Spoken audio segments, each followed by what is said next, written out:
And so I'm just happy to be here.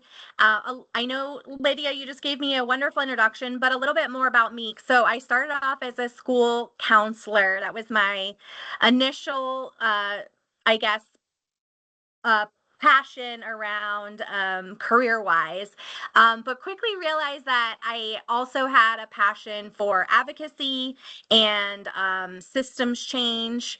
And so over the course of my career, I've worked in different levels of that work. So at the school level, at the district level, at the state level, and now at the national level to really help schools look at their and review their policies around, youth mental health, suicide prevention policies, anti-bullying policies, and all those kinds of things. And so I joined the APA as the program director of our school and justice initiatives about a year ago. And so I'm just happy to be here. And I see more school counselors in the audience. So you're my people. Thank you for being here. Alrighty.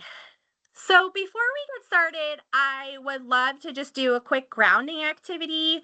And so I'd ask, you can either close your eyes or not, but just take a moment.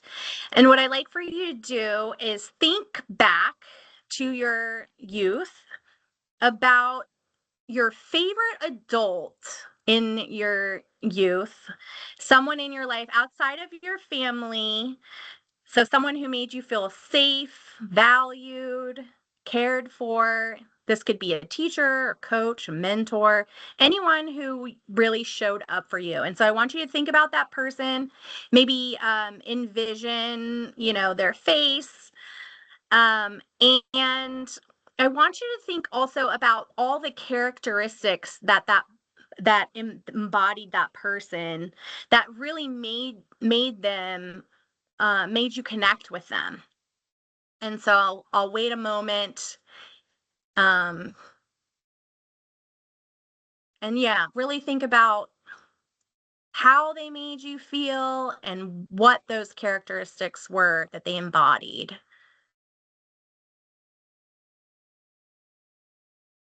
I'll pause for another 30 or 60 seconds. Also, feel free to just take some deep breaths, let go of the day.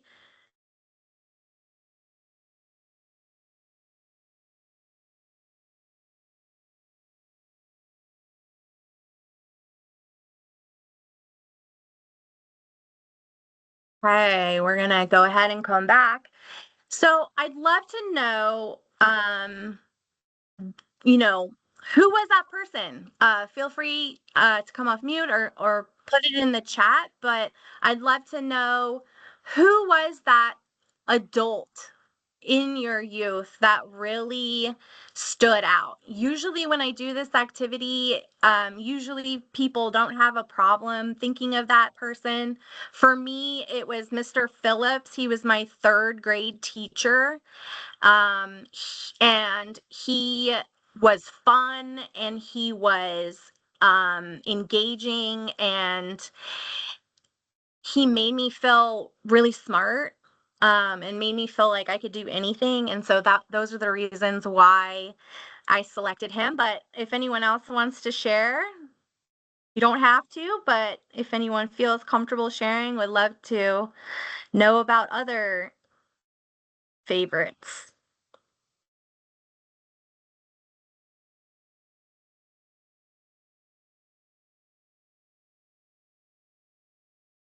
Hi, this is Elsie.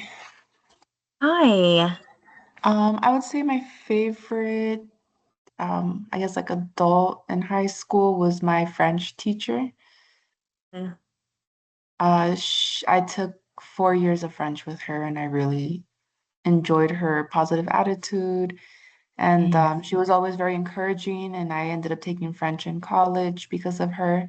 So I Hmm. just really enjoyed her class, and she treated all students with like respect and made them feel valued. Yeah, I love that. And I see Ben put in the chat, his middle school band teacher, Mr. John Brill, always willing to listen and offer suggestions or solutions, and treated you like a little human and not just a kid. I love that so much. Um, time and time again, when I do this exercise or activity, it's typically the same bits of characteristics, right? Someone who's a good listener, someone who makes you feel safe and comfortable, right? A lot of times it's humor or like a fun aspect. And the reason why I always start off with this activity is because no matter who you are in the school community, whether you're a teacher or a counselor or you work in the cafeteria or you drive a bus, whatever you do, you have the ability to be that person for someone, for a young person, right? And we may not even know. Like, I am sure to this day, Mr. Phillips probably doesn't even remember me. He's taught for many years. I think he just retired. Maybe he remembers me, but he probably doesn't realize the impact that he had on my life and why that was one of the reasons why I went into education. And so I like to do this activity to remind folks that the little humans around you, I like that, Ben. The little humans around you are looking to you as a model and as a person that they trust and support, and often look to for support. And so it doesn't matter what your role is, and it doesn't even matter what your background is or understanding is around mental health. It just matters that you show up for them, right? And so I love that activity because it really just kind of sets the stage for what our conversation is going to be throughout the training. All right, so quickly, I'll go through the agenda. We're going to start off doing a deep dive in the youth mental health and behavioral landscape. So I'm going to be using both national and Nevada specific data, mostly from the CDC's Youth Risk Behavior Surveillance Survey, if you're familiar. This is a 2023 data set, so it's the most current data we have available right now. And if you're not familiar with the survey, it's a survey that goes out to students in all schools in across the U.S. It does depend on if the school participates, but I did look up Nevada, and they have you all have like a 70% participation rate, which is really high. But essentially, they ask students a bunch of questions across a bunch of different domains, one of which being like mental health. And so I'm going to go through some of that data with you, as well as the comparison of what it looks like between Nevada and the United States. Then we'll go through the framework, Notice, Talk, Act. It's designed to be really simple. And the reason for that is, again, if anyone wants to have this training, no matter what their role is, we want it to be, a simple, easy to remember framework that they can use when trying to navigate, conversations with students or difficult situations that they may witness and how to engage appropriately. So it's notice, what are those observable behaviors? What are those indicators that might indicate that a student is in distress? Talk, how do you engage in conversation? How do you navigate that in a supportive and empathic way? And then act, how do you connect them to the support services that are available, whether it be in their school or in their community? And how do you know what the appropriate referral response is? And so we'll go through some different pathways, as well as we'll practice some student scenarios so you can kind of begin to see what that looks like. And then we'll wrap up. Be sure to get you out of here on time, since I know most of you are towards the end of your day. All right, so we're going to go ahead and get started in the youth mental health landscape. And before we do, I always like to start with these national headlines. So these are national headlines that I picked up from just a Google News search. So I typically do this every 3 months or so.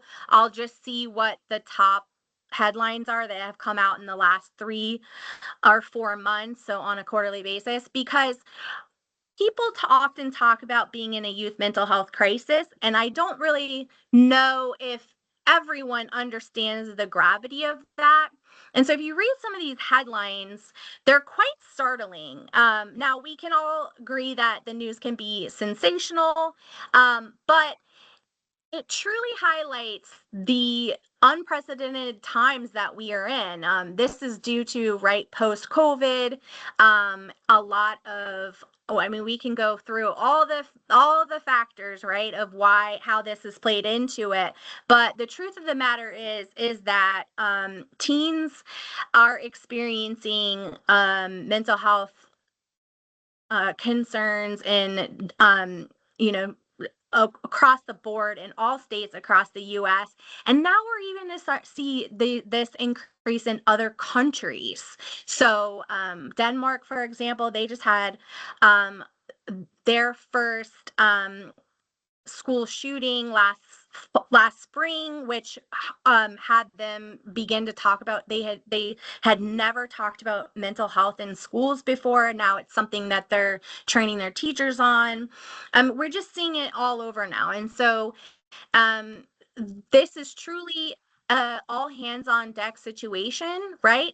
And so the idea behind our program is everyone should be eyes and ears on the ground. Not everyone needs to diagnose or treat, but everyone should at least be aware of what's going on in their surroundings, especially if you're an educator or you work with youth, but also just for the young people in your lives, your children, your other family members, neighbor kids. Like, it's just a good thing to know.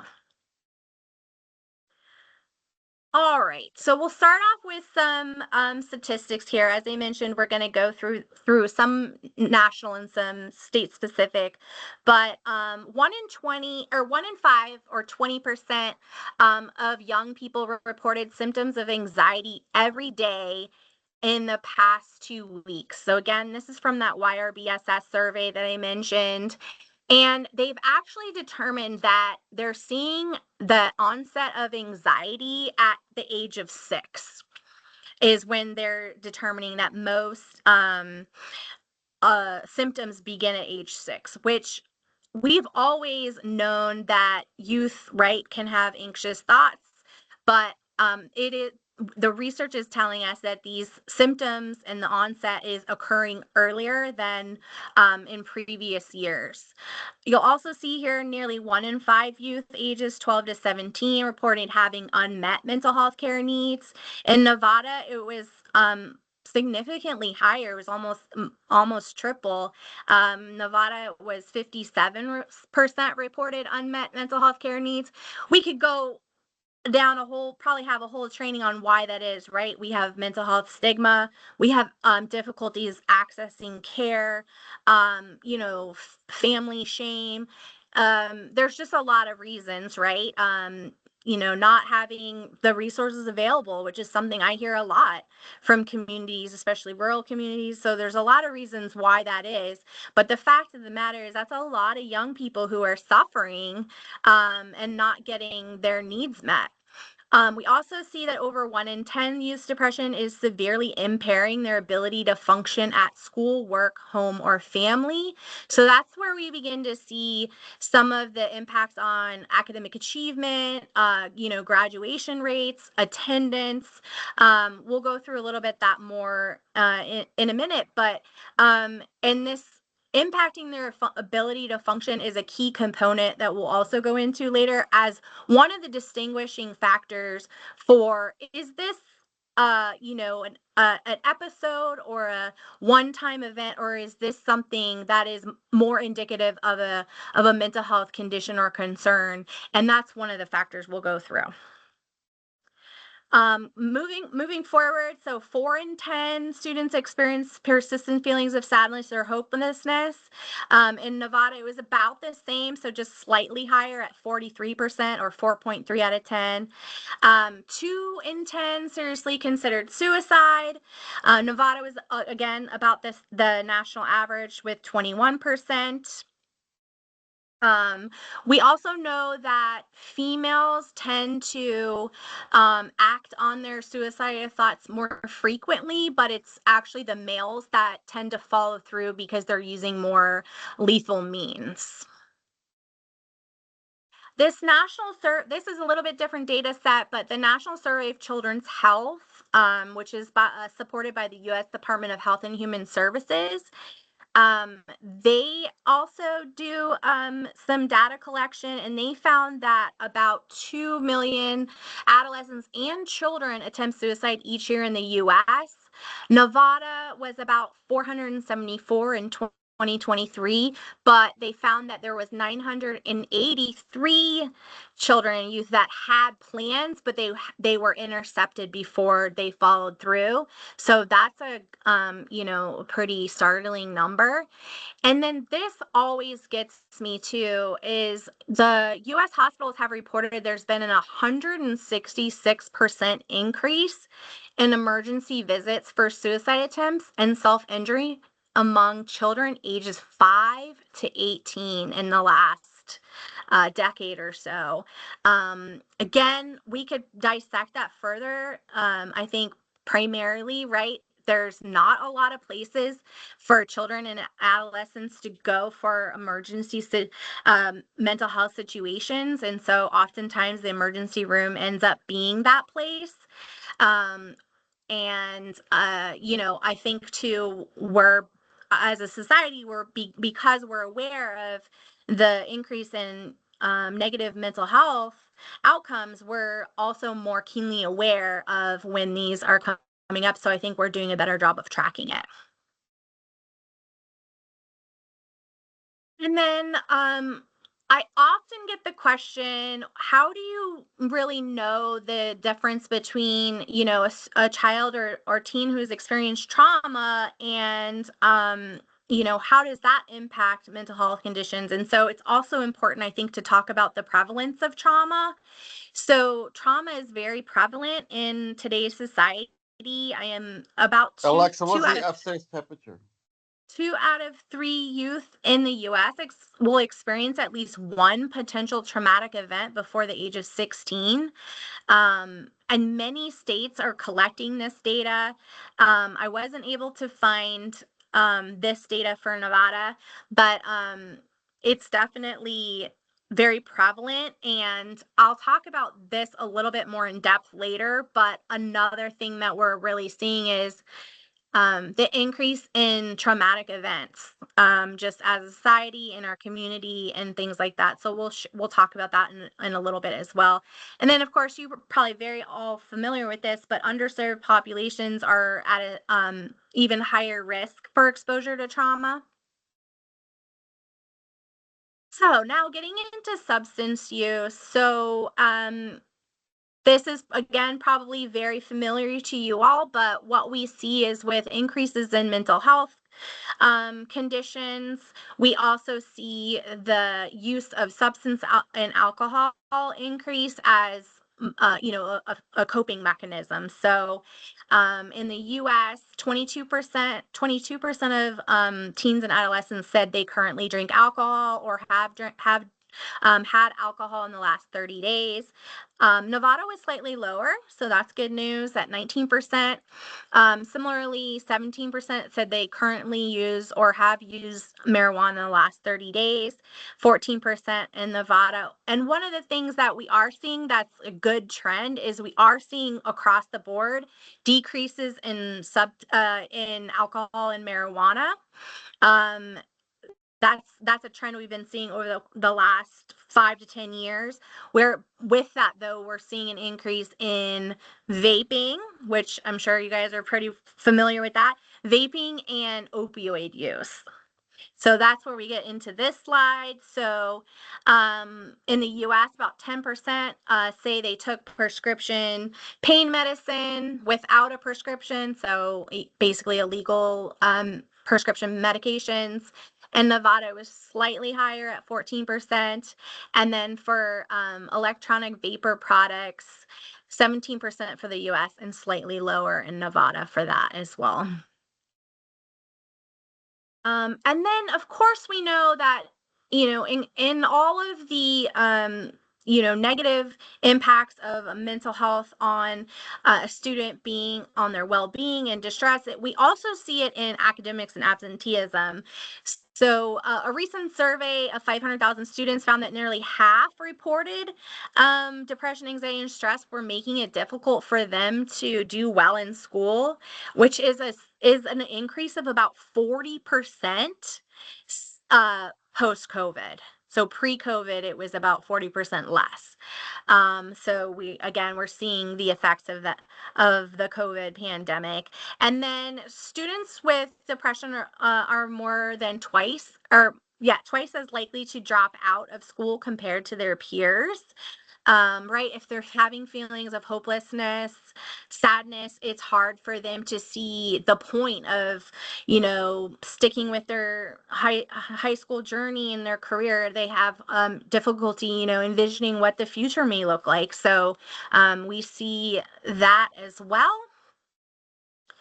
Moving on to relationships. So we know bullying remains a significant factor affecting students' mental health, both in person and online.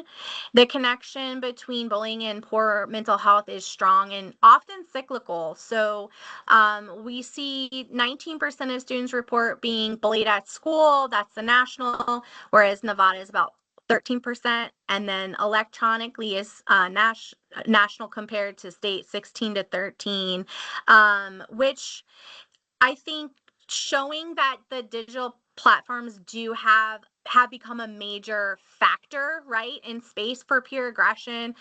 Thankfully, in your case, it's lower than the national average, but it is something that, I think a lot of folks, parents, educators are, interested in looking at more and how they can work to combat that. It's extremely difficult, as we all know, because, it's off campus, it's in this virtual space behind the screen.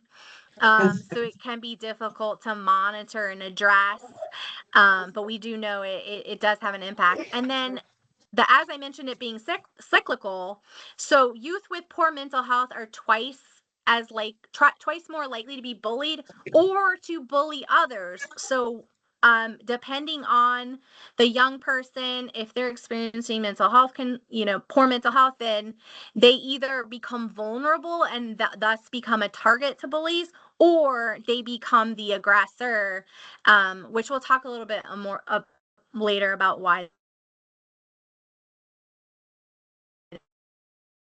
And I would not be doing myself service if I also didn't mention the school to prison pipeline, since we do school and justice initiatives. And so I just want to briefly take a moment to talk about the phenomenon known as the school to prison pipeline, which is a metaphor used to describe the ways in which some school systems are funneling students into oftentimes unintentionally into the criminal justice system because of some of the unfair discipline policies they may have, or some, zero tolerance type exclusionary policies and practices within schools. And we also know that this will drive predominantly students of color or students abilities, and often those from low-income backgrounds. And again, if we refer back to the slide earlier, we mentioned that those also happen to be the populations that also experience the most trauma. So it's something to think about and consider if you are in that space to make those decisions. Is, sometimes it's maybe a more therapeutic option versus a punitive option that may be a better solution for that particular student.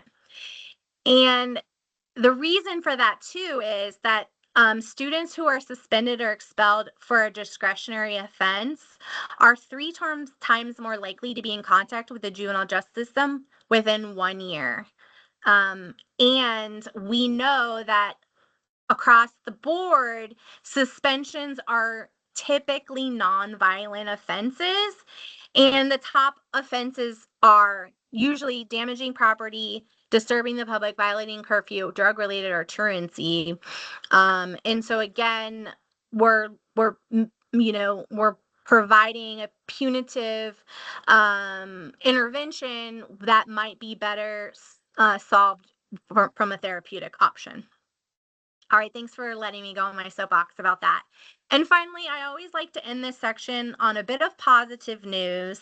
The one thing that's really positive here is the CDC, or the Center for Disease Control, says that the number one protective factor against a young person's negative mental health outcomes is connectedness, and connection and support from trusted adults, especially teachers, counselors, folks who they can really count on and look to for support, can buffer against a lot of negative mental health outcomes. If you look here, they're much less likely to engage in risky behaviors, risky violent behaviors, sexual behaviors, or substance use. They oftentimes have better relationships and less conflict, right? Less incidents of bullying and violence. They're more likely to engage in positive health behaviors like physical activity and healthy eating. When they feel connected to their school environment, to their peers, to their teachers, to the staff, they are much more likely to attend and to want to do well. And so a slew of things that it can impact. And the good news is that in the US, 79% of students said they reported feeling connected to their school, and in Nevada, it was slightly lower at 69%. But that's really what this training is about: is how can we help support all the adults in the school community to become a person in their system of support, right? It doesn't just have to be their teachers, doesn't just have to be their parents. It can be the librarian, it could be the custodian, it could be the bus driver. And honest to goodness, a lot of these individuals already have amazing relationships with students.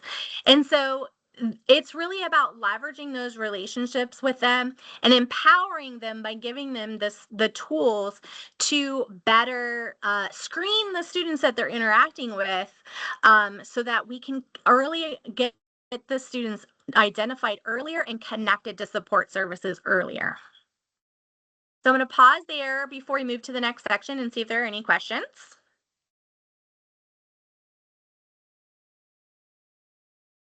Okay. Yeah, I don't see any questions at this moment. Okay, awesome. If anybody has questions, please raise your hand. Or put it in the chat too, that's fine. Either one. Okay, moving on. Okay, so we're going to get into the framework. As I mentioned, we like to keep it straightforward and simple, so that any adult using the framework can feel empowered and well equipped to use this when working with young people, or if they see something, how to engage. And this can be applied, like I said, to personal relationships with young people. It doesn't just have to be students. So we're going to go ahead and get into that. So as I mentioned, notice, so when the youth is moving away from their individual baseline behavior, that's a key component. We're going to go into it more in depth in a moment. Talk, how do you have caring and empathetic conversations to gather more information? And then act, how do you connect them to the appropriate support services within their school or community? All right.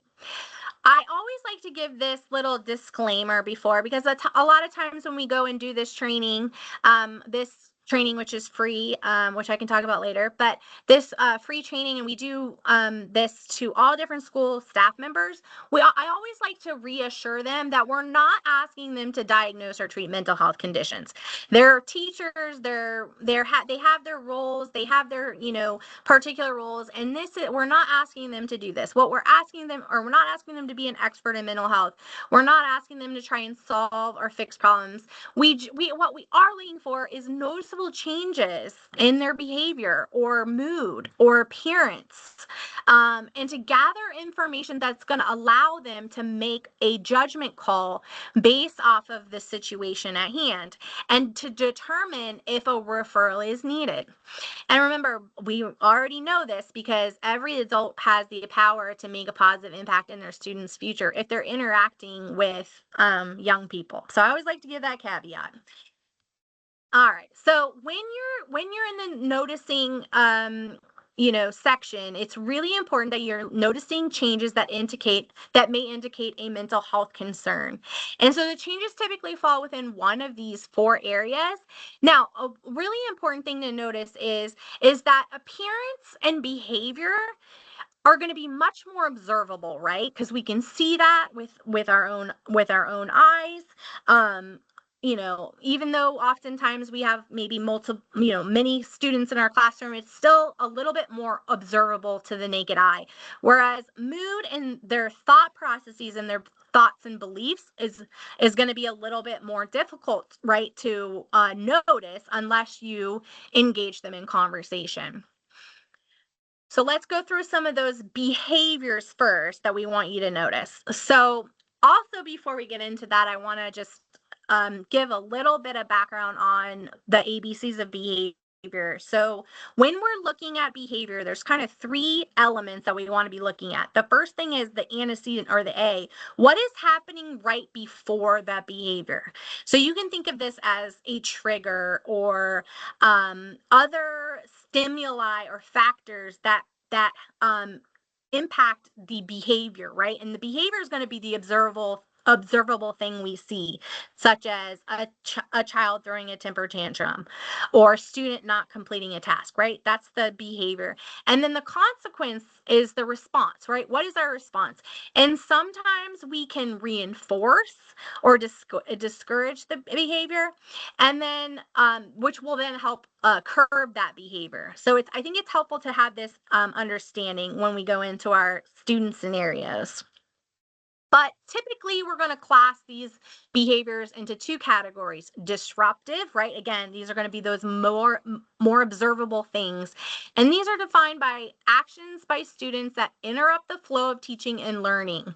And so this is going to be things like frequent interruptions, angry, violent, emotional outbursts, extreme defiance, refusal to follow instructions. I won't read all of them, but you can see here, these are going to be those annoying things that happen, in a classroom or in your office that are intentionally trying to provoke either their peers or you as the staff person, or get some sort of reaction from you. And then the other class of behaviors are going to be withdrawn behaviors. Now, these are going to be defined as actions by which the student pulls away from social interactions or avoids engagement with others. And so these look a little bit different. So again, these are going to be harder to observe because they're trying to, to be a fly on the wall. They're trying to not get your attention. So here are some of the things that we would be looking for, right? So disengagement in class, lack of enthusiasm or motivation, especially for things maybe they previously enjoyed, difficulty making friends, decreased hygiene. That's where some of the appearance stuff can come through. Avoidance behaviors, right? So are they asking, to go to the nurse? Are they asking to go to the bathroom a lot? Thinking about some of those things. Appearing distant or detached, isolating, avoiding eye contact, and then some of the excessive nervousness. Those are some of the things. So again, these are a little bit more difficult to see, especially if you have, a few kids in the class, or maybe a small group or a large classroom. It's going to be a little bit more difficult too. And so they fly under the radar a little bit. And it's also important, as I talked about in the beginning, that trauma can also impact a student's behavior. And so students who have experienced a traumatic event or have been in a traumatic or unsafe environment typically will display behaviors that look very similar to misbehavior. And some of these traumatic events, these can be separation from a lost or parent or caregiver, witnessing violence, domestic abuse, community violence, neglect. Again, I won't read all these. I'm going to highlight a couple. Natural disasters. It's almost to the point now that, almost every region of the United States is experiencing some sort of natural disaster. We've got California, they've had the wildfires, Florida and the East Coast, they've got hurricanes. In the Midwest, we've got tornadoes, and these can be extremely traumatic for young people. As well as I added at the very bottom here, ICE and National Guard presence and community unrest. Look what we're seeing now currently in today's society. This can be extremely traumatic for adults. So we can only imagine what this must be like for young people. I hear all the time young people who are fearful that their parents are going to get deported. It's very it's certainly a time right now. And so if you think about all these events and these experiences, if you think of them each as a book and a weight that they carry on their shoulders, we don't really know, to the extent when young people walk through our doors, what weight they're carrying. And the final thing I want to say about this is there's new research that's also coming out that before, it used to be, you experienced the traumatic event, you were there in person, or it happened to you, or you witnessed it. But now what they're seeing is that with the increase in body cam footage, the increase in cell phone footage, and the just access to media and everything online and in other spaces, that they're now finding that adults, young people, can be traumatized as if they were there in person by just watching some of these videos online. So, for example, the George Floyd video, the Charlie Kirk incident, those are things that our young people are seeing on social media, and oftentimes they're not. They're able to see them in without any censorship until they're eventually taken down. But it's very difficult for those to all be scrubbed completely from the internet. So in a lot of ways, they're able to find these, and they're not censored at all, which is very awful for our young people. And so the interesting thing about that too is, as I mentioned, trauma can have a real impact on behavior. And if you think about trauma in that fight, flight, freeze, or fawn, they added fawn a few years ago, I think. When I was in school, they didn't have fawn, but it's here now. But essentially, if you look at the behavioral indicators here, or the behaviors, they're almost identical to what we see in the misbehavior in classrooms, right? Defiance, talking back, pushing boundaries, avoidance, escape. They almost mirror them. So a lot of times folks will say to me, well, how do I know if it's a student who's experiencing trauma and they're seeking, help in that way, or if this is some sort of mental health condition? And so we'll go through that in a moment. And just some other impacts of trauma, right? We get a lot of negative thought patterns, low self-esteem, feeling like they're unique or alone. And remember, this is the last place we want young people to be. We don't want them to be isolated, because we know that the connectedness is that protective factor. So if they're isolating themselves more and more, they're not going to school, they're not engaging with their friends anymore. That's a bad place for young people to be. And that's where a lot of the bad thoughts can happen as well. So definitely want to avoid that. But we also see this social misattributions or hostile bias, right? This is the, everyone's out to get me, because they've had experiences where adults have, failed them, or the adults in their life have not helped them or supported them. We'll see this bias towards all adults. So I can't trust anyone. Or no one is safe. And so again, that's really hard to combat as a teacher, who is getting this student in their classroom. They have like 1 year with them. How are you supposed to establish, trust and overcome that in such a short period of time? So educators are really facing a lot of obstacles with this. But moving on, they also, will have increased stress response, right? And that's where we also see this altered recognition of danger. So the overestimating, where they're fearful of everything. This is oftentimes we see this with, slamming doors or books, and we see a student jump, but also underestimating, because maybe they, don't see the future, or they don't see, opportunities. They just have given up, right? And so we see this increase in risk-taking behaviors, too. So again, it really depends on the individual student and which way they're going to display these behaviors. And what we know too is when a student is in a repeated or prolonged period of stress, or they're constantly in that fight, flight, freeze, fawn mode, that their access to the parts of their brain that are responsible for logical reasoning, decision making, comprehension, a lot of the executive and academic skills needed to be successful in school, the brain actually shrinks in those areas.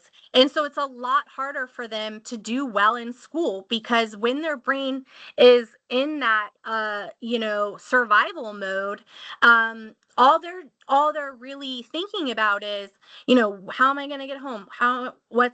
Is my mom safe? Am I safe? How am I going to eat? Where am I going to sleep tonight? They just don't have the actual brain capacity to comprehend or learn.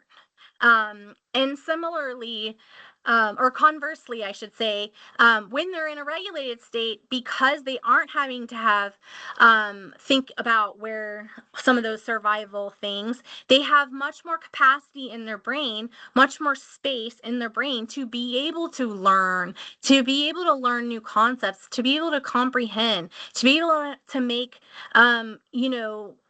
critical thinking and problem solving skills, a lot of the things that are really necessary for students to do well and have positive relationships in their school environment.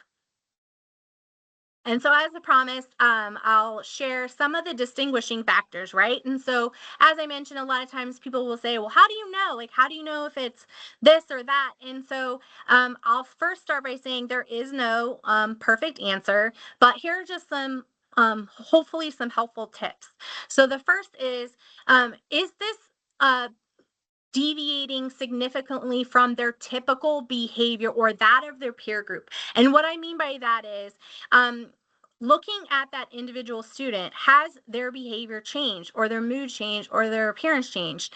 If they were once gregarious and engaged in your class, and you've noticed in the last 2 weeks that they are now sleeping in class, or they're disengaged, or they're not hanging out with their friend group, that's going to be a deviation from that individual student's behavior. But let's say you have a student who's already kind of shy and withdrawn. So you really got to look at that individual student. So you'd want to look for changes in that individual student's behavior. So that may look like they were shy and reserved, and now they're aggressive, or they're displaying more on edge, or things like that. And so you want to look at the individual student's behavior, because right, all kids are unique and different. The second thing you want to look at is, has it become a pattern? So we're not looking for an individual incident. As we know, there could have been an incident over the weekend, or a one-time event that has impacted that student. Their dog died over the weekend, or something like that.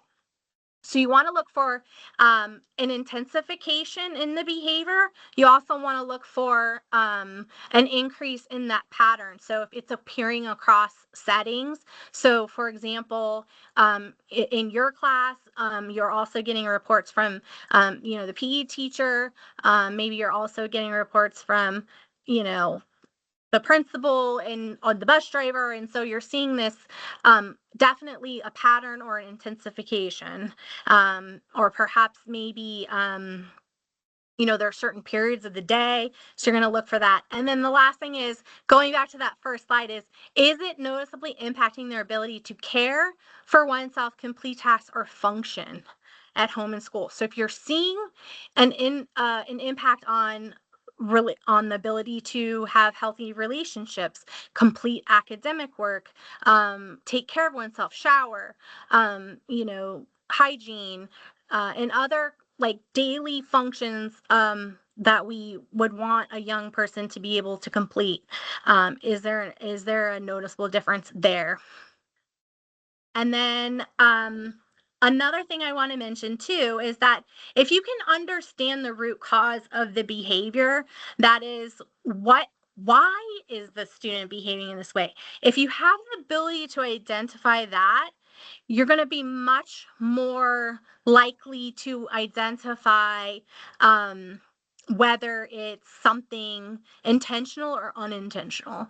And so quickly I'll go through these. So here are the 6 main most prevalent causes of behavior, right? Power and control. So sometimes when a student is feeling frustrated or powerless, they feel like they need to have control over something in their life. So they look for ways to control something in the classroom or in another setting. Attention seeking, right? They're trying to get attention from either their teachers or peers because they don't want to be ignored. They want to feel seen or included. Revenge or retaliation, as I mentioned, that hostile bias, just feeling like you got to get back at someone. So I'm hurt, so I want you to know how it feels because I'm hurt. The avoidance or escape, right? If something is too hard or too scary, so they're going to look for ways to avoid doing that. Sometimes it's stimulation, right? Either overly stimulated or understimulated. And then the last thing is access to tangibles. We see this a lot with younger children, right? I want that toy. I'm going to misbehave in order to get that toy. So I'm going to, bonk my peer on the top of their head and take the toy away.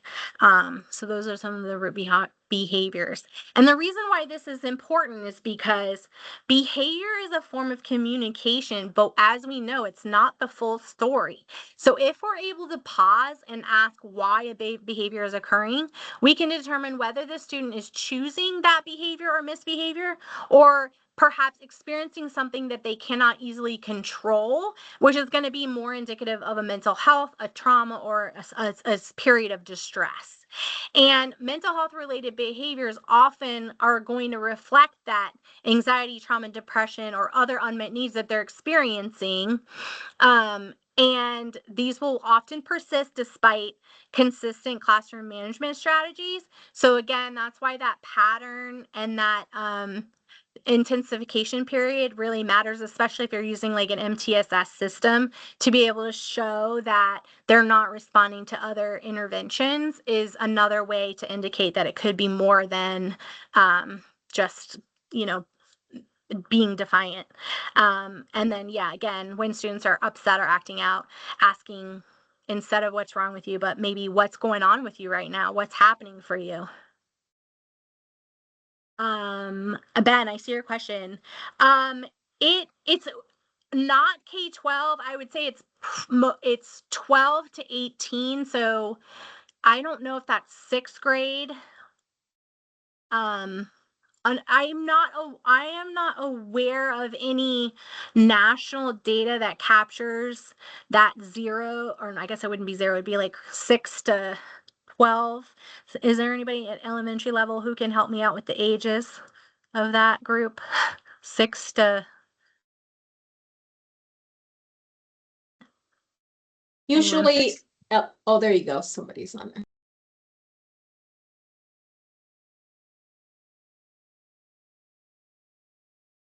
Go ahead, Lydia. Okay. Yeah. Elementary is usually K through 5th, which is like 5 to 10, usually 10, 11. Okay. And then they have middle school, 6th, 7th, and 8th. And then they have high school, 9th through 12th. So yeah. So the data that's from the CDC Wire BSS surveys data is going to be 12 to 18. So it doesn't include that K through 5. So yeah, okay, cool, thanks. Alrighty. We're going to practice. Now we've learned what some different behaviors to look out for. We're going to do some practice. So we'll start it with the first scenario, Leona. Leona is usually quiet, respectful, and keeps to a small circle of friends. She follows classroom expectations and has never been a behavior concern. During a paired activity with a student she doesn't usually work with, Leona grows tense. She slams her fist on the desk and yells, "This is the stupidest expletive I've ever been asked to do."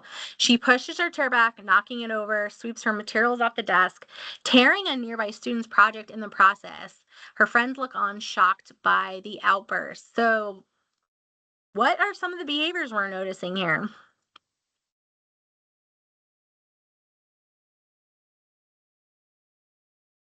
You can type it out in the chat. Frustration, definitely.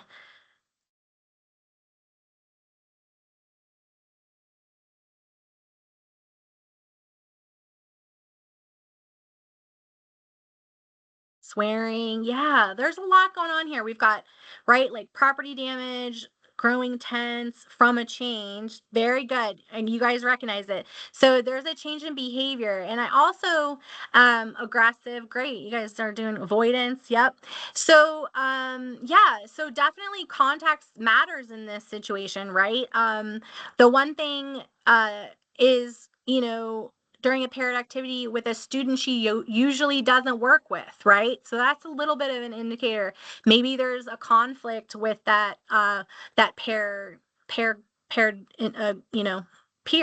or maybe it's the activity, right? We don't know, but there's definitely something with that, which this is giving us a little bit of information, but we definitely need to know more. Unfamiliar with peer, yes, before we can really really know. So we'll do one more practice. So Camille has become increasingly quiet in class, sitting alone at lunch and avoiding eye contact. He started wearing long sleeves every day on hot days. One day you notice marks on the back of his hands. A few weeks later, another student tugs his sleeve, revealing several fresh cuts on his forearm. Camille quickly pulls the sleeve down and returns to his seat without a word. So what are some of the behaviors we're seeing here?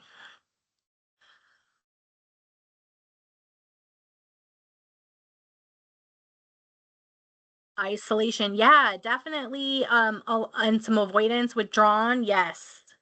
Um, Wearing long sleeves on hot days, that's a little different.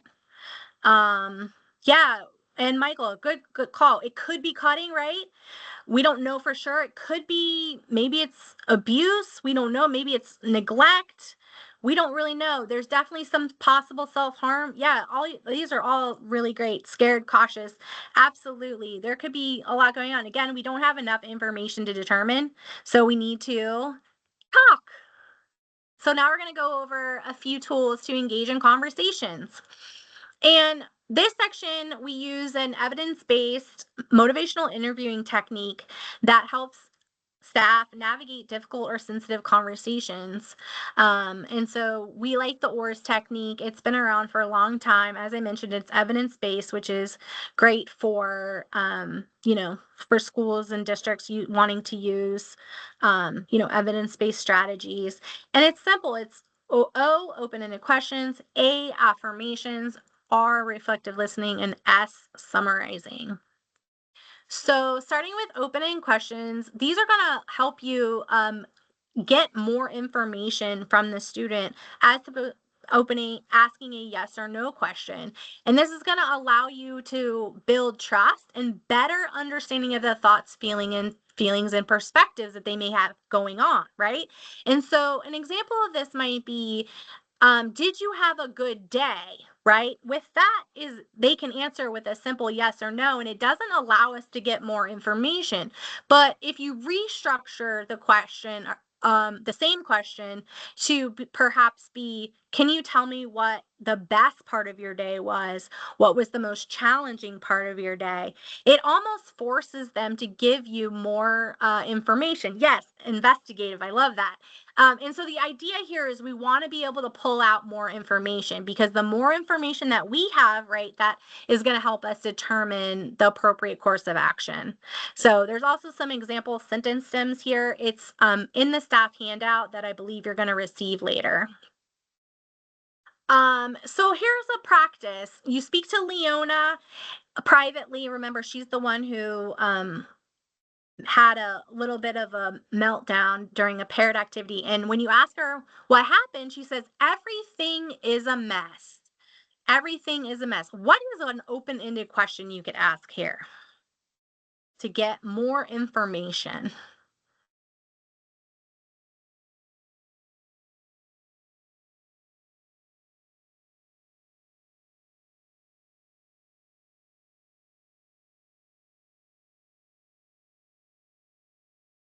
I might see something like, yeah, there we go.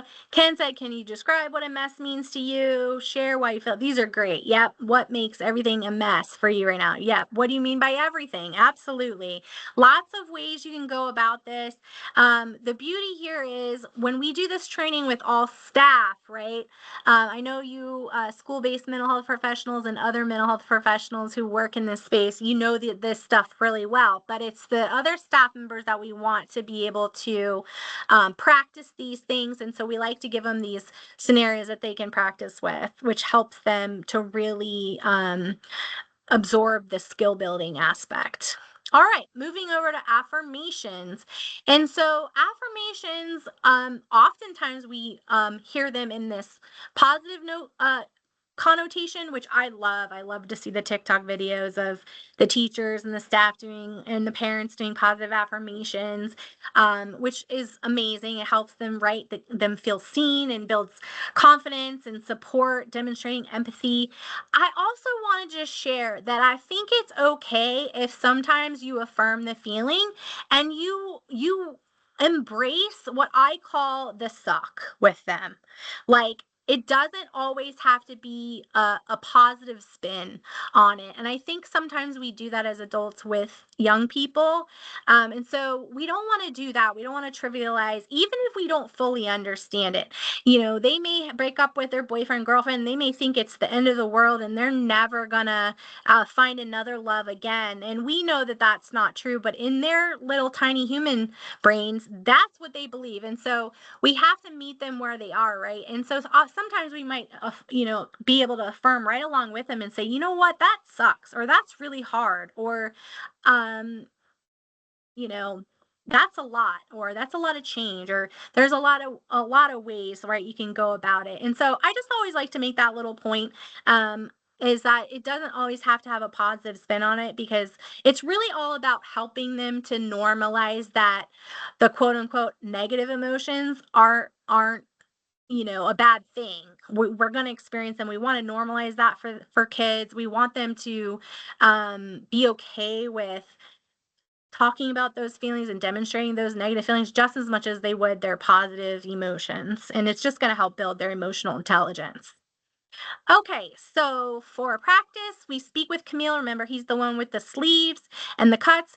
He shares his mom has recently lost her job. He, his siblings, and mom have been bouncing around, staying with different relatives, and he states he's struggling to keep up with homework and stay focused on school. Now, he hasn't shared anything about the cuts, but what could we say in this moment to affirm what he just shared with us?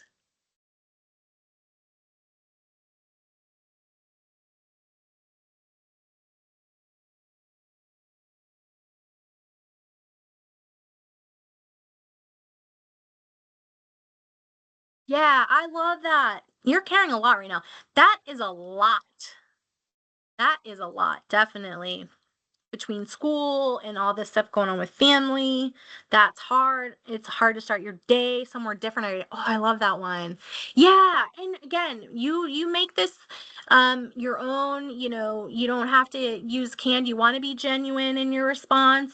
So, really there's no wrong answer here as long as we're acknowledging what the student has shared with us, right?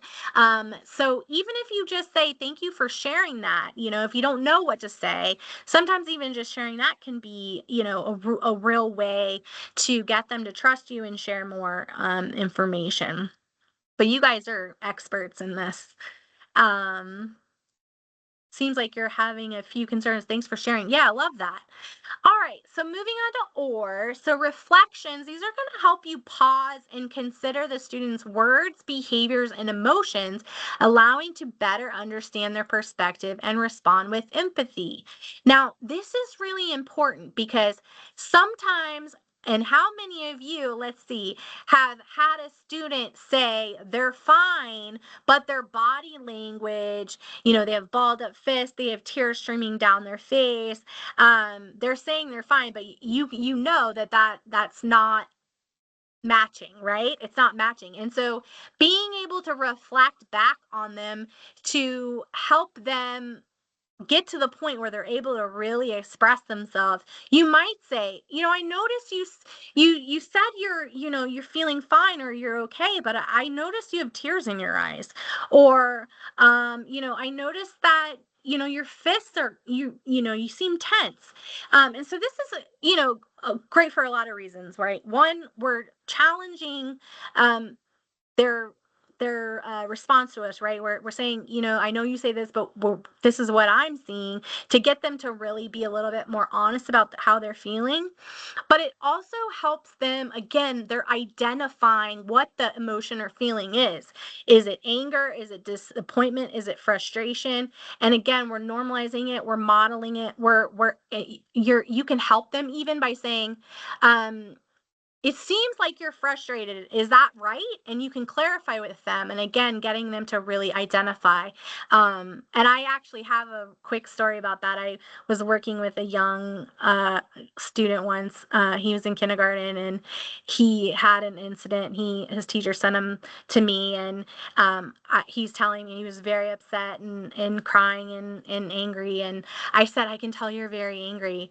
And he said, I'm not angry, I'm frustrated, which was a proud moment for me because I had worked my magic. But no, but that's really helpful, right? Because that gives me insight into how I can help to begin to solve the problem. If he's frustrated, right? Why are you frustrated? Oh, I'm frustrated because the teacher never calls on me. Oh, okay. Even if that's true or not, which we all know it's probably not true, but that is his perception. That's something that we could have a conversation with the teacher. That could be a real easy way to begin to solve that problem, right? Because we have an understanding. And in order to do that, you really have to do that reflective listening. And lastly, we want to just summarize the conversation because we know we can't have these lengthy conversations, especially in the classroom or in the hallway or things like that. So you want to be able to kind of summarize and sum up what you've talked about. You can ensure that you've captured everything that the student wants to share. And that's where you can also talk about any goals or next steps. And this is a great way to kind of like wrap up the conversation in a nice little bow where they still feel supported in the moment. And also now they've had this positive experience with you, and they're likely to come back to you when they have another thing come up and they want support with. All right, so the final section is ACT.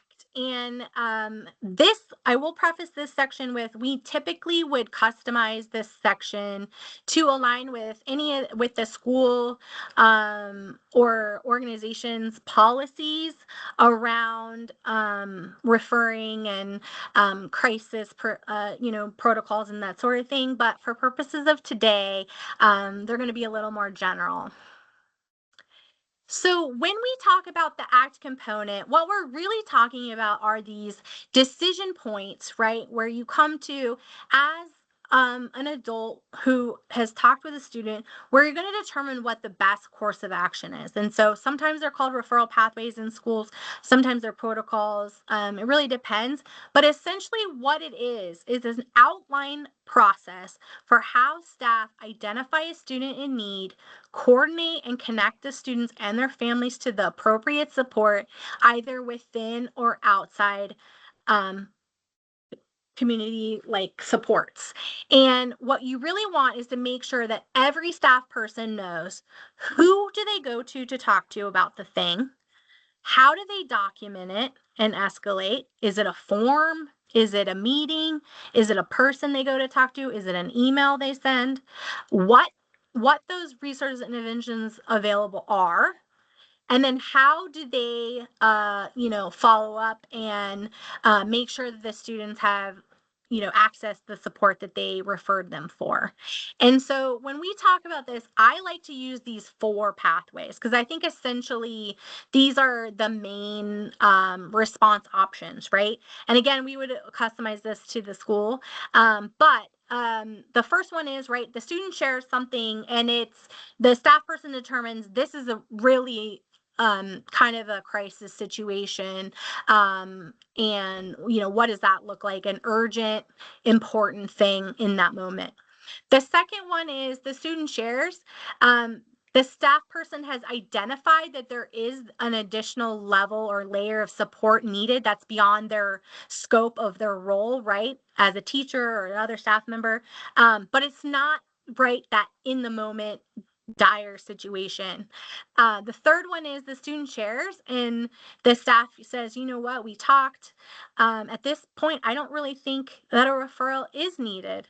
This happens quite frequently, actually. When I was a school counselor, a lot of times I would have teachers refer students, who had a conflict with friends or, again, like a dog died or something like that, where they definitely needed support in that moment. They wanted someone to talk to, but really it was more about being seen, validated, heard, and there really wasn't this need for additional support with a mental health counselor or other resource. It kind of ended there, and I think that happens a lot of times, more than not, perhaps, depending.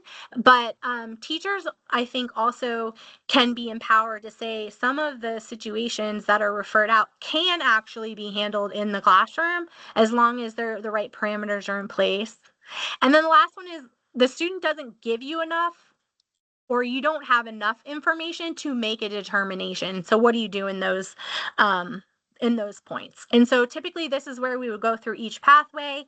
This is where we would insert any customized policy language, but some general information, right? If it's an imminent danger, right, you're going to want to call 911. If it's a medical emergency or fire or something like that. If it's a threat of harm to self or others, what is that suicide threat assessment protocol, and then some general tips here. For the referral is needed, again, is it a form? Is it whatever the process is? What is that process? And the referral process really needs to allow for that staff person to talk about the behavior or concern in clear, objective ways, specific behaviors, the frequency and duration, and the intensity, right? So again, if you're going back to our distinguishing factors, this is all going to be very helpful information to you as the school-based mental health provider or the person who takes these referrals. So you're going to want to, make these questions in the referral form so you can have that information. What settings are we seeing it? Again, what are those stressors or antecedents if they know them? Any patterns or times of day? The next one, these are just other bits. You don't have to have these, of course, in your referral form, but things that I think are helpful, like, again, are we seeing this impact on functioning, like learning or peer relationships? I also like to know, like, what have you tried? Again, this is really up to the school. I've had schools say, we don't care. We want every concern of a student to go through us, where I've had other schools say, we're at capacity and we need to know that, classroom or other teachers, staff are trying things before they send them to us. So it really depends. And then I also add this into the strength and protective factor options. I think it's important to really understand your students. If you can find out about their interests and their motivations, that can also be very helpful in that problem solving stage. So those are just some tips on referral forms or processes. And so some just ways to communicate that to a student could be, I want to connect you to Miss Berg. She's really good at problem solving and talking things through, and I think she can really help, right? Or normalizing it. I don't want you to have to carry this on your own. Reaching out is a sign of strength. You can encourage action, right? It sounds like this is weighing on you. Let's check in with Miss Berg, blah, blah, blah. So those are just some ways that the staff person can kind of make the linkage to that school-based resource without, kind of blindsiding them.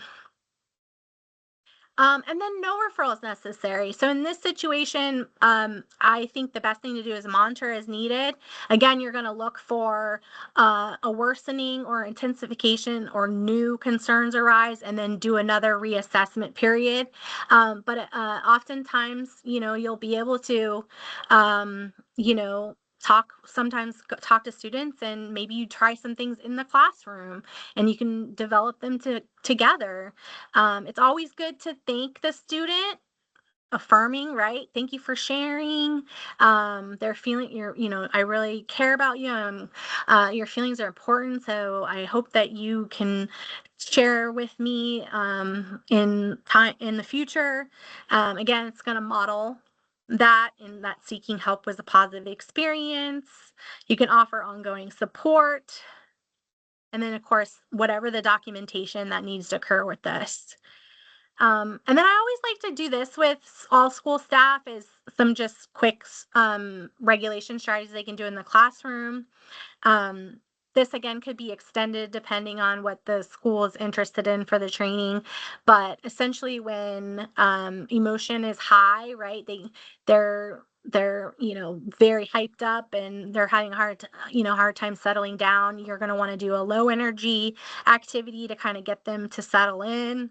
And then when emotion is low, right, you're seeing a lot of disengagement or falling asleep, you're going to want to use an up regulation strategy to get that higher energy. And so that could look like a physical activity break, a dance break, some sort of play, quick, mindful minute brain break, something like that. I feel like that can be helpful too for staff who are nervous about trying things in their classroom. And then finally, what do you do if there's not enough information? So similarly, we're going to monitor as needed. And if the situation worsens or new concerns arise, you'll reassess, but continue to gather that information. You want to gain as much clarity from the student as possible to, again, get enough information without, making it worse unnecessarily. And you can always consult your colleague, another teacher, someone in the school that knows the student. Maybe it's the previous year's teacher or similar role. Have somebody think it through with you and share some of those concerns. If you don't feel comfortable with the information you have, maybe getting some additional insight. And then I always say just err on the side of support and or safety. So, it's not the staff person's job to assess that level of risk, right? We're going to use the experts for that, your counselors and the other people assigned to do the threat assessments. What we want them to do is just raise the concern. And so when in doubt, we always would say, refer it out. And I'm sure you guys use something similar to that. And again, if the student doesn't open up, they're hesitant, remember, especially kids who are traumatized, they have a hard time trusting. There's a few ways that you can try and support without them totally trusting you, because sometimes they just need to feel safe and comfortable before they want to share their feelings. So you can emphasize accessibility. If it's not me, there are people you can reach out to if you need. You can normalize it. I understand it's hard to talk about. Just know I'm here when you're ready. Other ways to connect to support. Remember, we're trying to build those skills in them. So if it's not you, what other adult do they have in their life? What other systems of support do they have? Whether it be a coach, whether it be, a pastor, another family member. So we want to get them to think about how they can advocate and identify other supports within their network. Offer different ways. If you don't want to talk about it, would you feel more comfortable writing about it, writing a letter? Right? If you don't want to share with me, there are other ways to get help. So again, we're just trying to really get them to normalize and learn skills around the emotional intelligence side of things. All right, so we're going to do our final practice, and then we'll wrap up. All right, so the final practice, this time we're going to take the two students from earlier, but we're going to practice determining the appropriate next steps. Refer immediately, refer needed, but not immediately, no referral, or monitor. So the first one, remember Leona. Leona said, everything is a mess. She shares with us that she recently had a big fight with her friends who have now singled her out. Her friends have been ignoring her, and she's feeling sad and angry, and she believes no one likes her. So remember, she really got upset when we paired her with someone she doesn't know. So if she's having these feelings that no one likes her, perhaps that was, right, the trigger or the antecedent to what caused the behavior. She says, I know what I did was wrong, but why does it matter? Everyone hates me. So based off of this, I know there's a lot more context we could use in order to make the right decision, but based off of just this, right? We know it's a peer conflict. We know that she believes everyone dislikes her. What action would you take in this situation?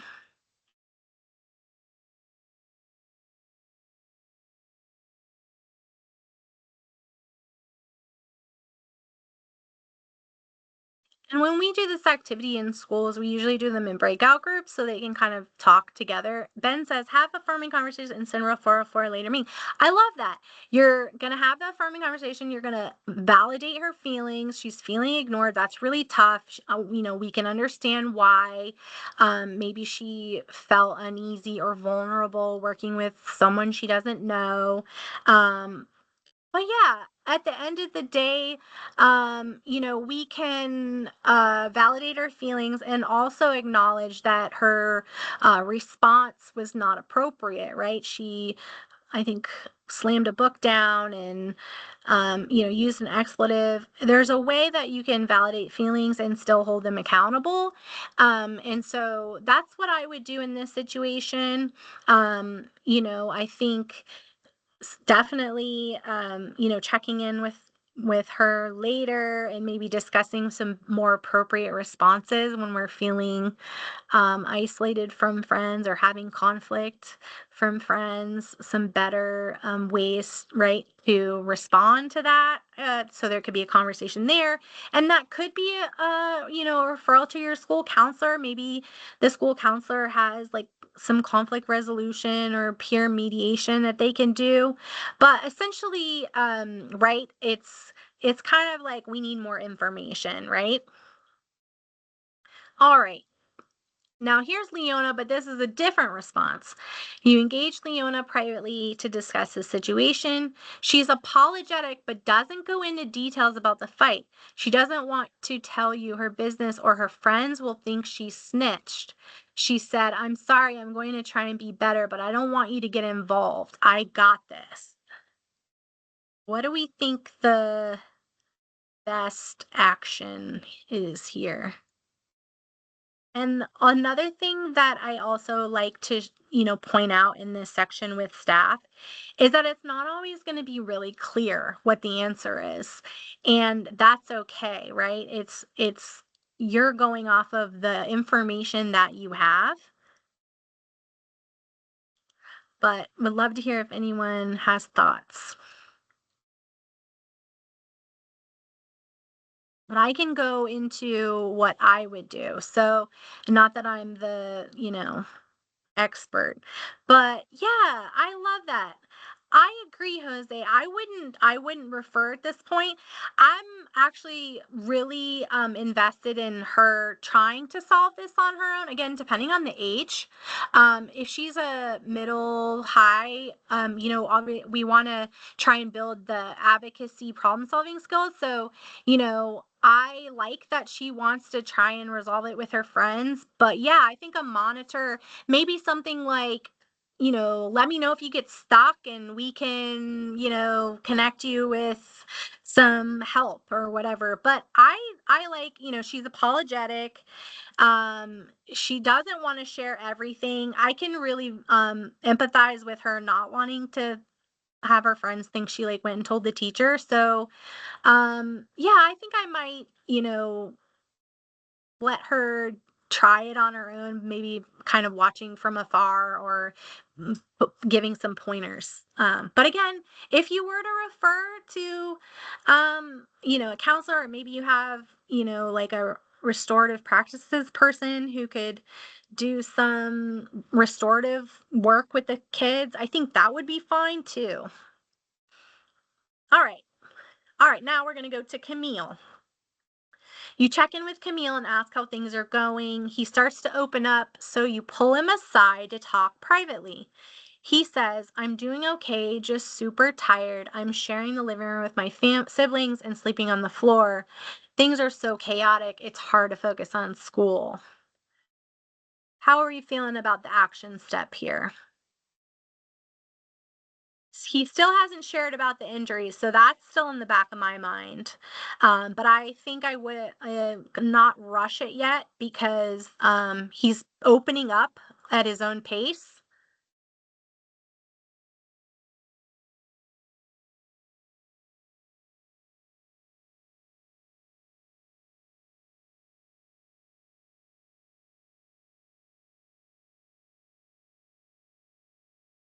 I would say then in this situation, I've got enough information that's telling me that a referral is needed, whether it's some help the family. It sounds like, there's a housing, yes, Elsie, there's a housing concern, maybe an unhoused situation. So I feel like from this, yeah, Jose, I think that's great. I think, yeah, definitely consulting with your school-based mental health team, depending on who you have there to add some support for the family. And then maybe as the teacher or whatever your relationship is with Camille, you can offer some school accommodations, maybe like if he wants to take a nap in your office. I don't know, that again, those are all depending on you as an individual, but in a school. But yeah, I think definitely in this situation we're going to refer. Lastly, you check in with Camille and ask how things are going. You ask about the injuries and try to gather more information. He says, I feel like I have to take care of everyone around because I'm the man of the house, but honestly, I'm feeling too overwhelmed and don't know what to do.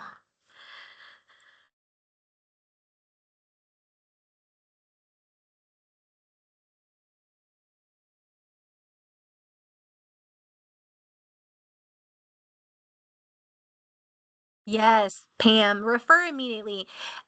Because we not only do we have the unhoused situation, the family stuff, but now he's saying he's too overwhelmed.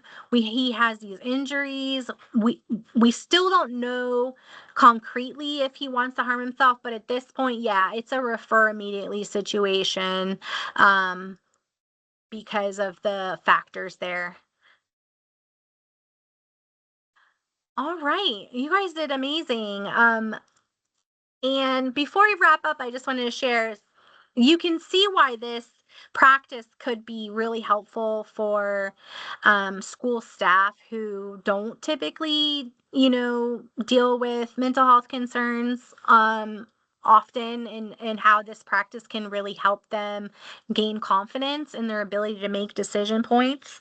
And the student scenarios can be customized to your school. So what are typical situations that they might see in their school community? And the last thing I'll say is the free resources. I know Lydia's going to either send those along or she has sent them along. If you're interested in bringing NTA to your school, you can contact our program email there. It's schools@psych.org. As a reminder, this is a free training for any school or district in the country. And we really want to do some more work in Nevada. If you're looking for some action steps you can take back with you, review your current referral pathways. Do your policies need to be updated? Does your staff need to be trained? Do all staff know, not just your teaching staff, but other staff members who interact with the young people? You could create a resource map with your school to just have a list of all the resources available. I know a lot of schools already do that. And then just help spread awareness and reduce the stigma around mental health and access to care for our young people. And I will finish with thank you for all that you do. You all are amazing. Our students really need you, and so thank you for doing what you do. And I will pause there if there's any questions, or Lydia, I don't know if you have any announcements, but I will pause. Yes. Thank you, Kate, for sharing your expertise today and being here with us. And again, this was free. This is an excellent resource for you to invite her to come to your schools, do some training with your parents, with your teachers, with staff, anyone. She is free. So this is why I felt it was very important. Mental health is huge. And let's go ahead and give a great appreciation to Kate in the chat, in reactions. She has really gone a long ways to make sure that we got all the crucial information. And I also want to thank all our schools here for taking the time. I know you all have a busy schedule, but it shows that you want to support our staff, our students, our parents by attending, and we appreciate it. Thank you so much. If you have any questions, please stick around. Raise your hand, unmute yourself. We'll be here for a couple more minutes. But thank you so much, Kate, and all our schools. Great group, too. Very good.